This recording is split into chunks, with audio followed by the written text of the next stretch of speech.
Ina ma abota kallon tashar Rayuwa TV da Noma TV.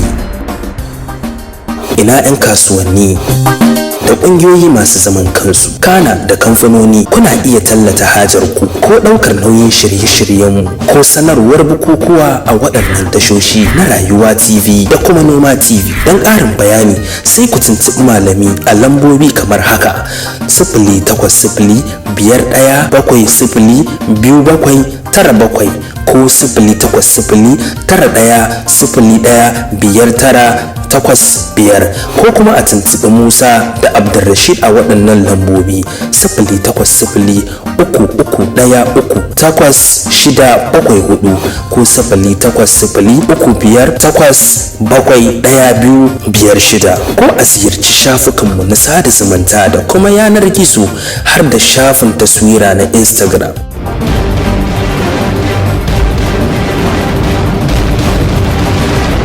Rayuwa TV, Noma TV, farin cikin masu kallo.